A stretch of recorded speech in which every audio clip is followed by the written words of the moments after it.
1,300 kung lagi nagda-dialysis? Opo, kasi po, nasa province po siya noon, yung tumawag na si mama, ay nag-chat sa akin si mama na sabi niya, na si papa, hirap na huminga, manas, tapos nagko-color yellow na siya. So, sabi ko, sige, kung muna yung first aid na pwede nating gawin, bago mo siya iluwas, para baka kasi along the way, may mangyari sa kanya. So, nung pagluwas nila dito sa Manila, diretsyo namin pina-check up sa hospital sa Jose Reyes. Then, hindi na po siya pinalabas from OPD, diretsyo ER kasi nga 1-3, tapos nilab siya sa emergency room, nag-1-6, then nag-1-8. Tapos, ano ba tawag dito? Yung emergency. Oo, yung catheter po. Yun, dito na po siya dialysis, tapos 3 times a week na po. Tapos nag-i-insulin na po siya. For 6 months? Ano po, December, January, February, March. 4 months? Po. Okay. So, kasi nag-enroll po kami sa inyo, February 25. Pero ang napansin nyo, during the dialysis duration, naglalaro lang din yung Crea niya. Yes po. So, tapos siguro po nung nag-enroll kami kay Doc Bry, nasa 300 yung Crea niya. Tapos nung 1 month, after ng yung coaching natin po, nag-request si Doc na, sige, check natin yung laboratory niya. From 300 down to 203 na lang po ang creatinine niya. Tapos from 3 times a week, 2 times a week na lang po. Kaya sabi ni Doc Bry, tumawag siya agad. Wow, sabi niya, kinongratulates niya kami. Tapos, kung ganyan na ganyan lagi yung magiging result ng Crea mo, baka once a week na lang natin, o kaya baka hindi na. So, talagang pursigido po kami, tsaka nakikita kay Papa na determinado po siyang gumaling at makalaya po sa dialysis.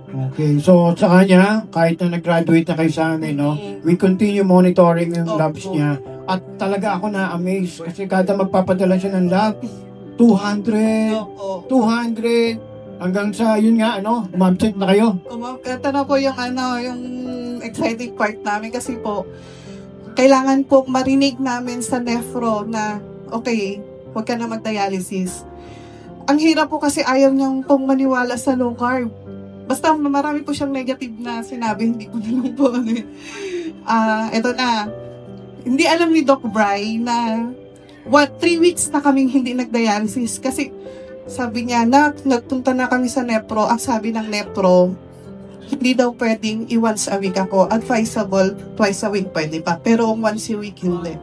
Kasi kaya daw bumababa yung creatinine ko kasi nagda-dialysis ako. So sabi ko, paano tayo makakalaya sa dialysis ko? Yun yung mindset niya. Nang dahil sa it helps, di ba po, yung dialysis na mag-improve ka somehow. Pero parang mali sabi kong ganon. Okay, sabi ko, medyo risky pa yung gagawin ko. Sabi ko ganon. Hindi kita i-dialysis, pero magtapat ka sa akin na once na may naramdaman ka, sabihin mo sa akin, mag-emergency agad tayo. Kasi risky pa talaga Pero sabi niya, wala na akong nararamdaman, wala na. Sabi niya, ayokong maniwala mo na sa kanya kasi baka po alibay niya lang na para hindi siya mag-dialysis. Kaya ako, sige sabi ko, basta sabihin mo sa akin. Tinitingnan ko yung paa niya kung manas o nakakaihi ka ba? Sabi ko ganon. Oo, nakakaihi, sigurado ka? Oo, sabi ko. Okay, eto na. Hindi ko alam sige po, bigla kang nag-chat, kinamusta mo kami. Tapos wala siyang dialysis nun pinabayaan ko lang. Sabi ko, basta minamonitor ko lang siya kung anong condition niya. Sabi mo, sis, kamusta si tatay? Nagulat ako. Sabi ko, si Doc Bry na. Si Sir Gibo nag-chat pa. Sabi ko, okay naman po siya, Kuya Gibo. Sabi ko, ganun. 3 weeks na po siyang hindi nagda-dialysis. Sabi ko, nabasa ni Doc Bry kasi isang group lang kami nandun si Doc Bry. Ha? Sabi niya ganun. Check natin yung blood chem ba ang tawag po doon? Sabi ko, bakit hindi ko naisip yun i-check mamaya Alam niyo po, from 234, walang dialysis ng 3 weeks, strict low carb, bumaba pa po siya ng 203. So, sabi ko, hindi po yung dialysis yung dahilan kung bakit siya bumababa, di ba? Bumalik po kami ng nephro.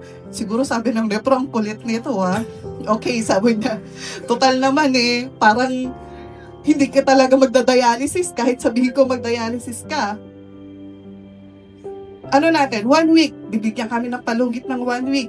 Monitor, BP, and blood sugar. Pag uwi, sabi ko, panis naman yun. Kasi nga, na kami, trained na kami, parang well-equipped kami, full of knowledge kami na ito dapat ang gawin namin para pumasa kami. Sabi ko kay Doc Bray, papasa kami dyan, Doc. Ganun ka confident. Ganun yung naitanim sa aming knowledge ni Doc Bray at saka ni Sir Gibo. Okay, 1 week, bumalik.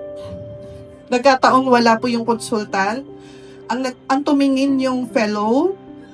So, sa fellow, syempre parang kinakabahan siya.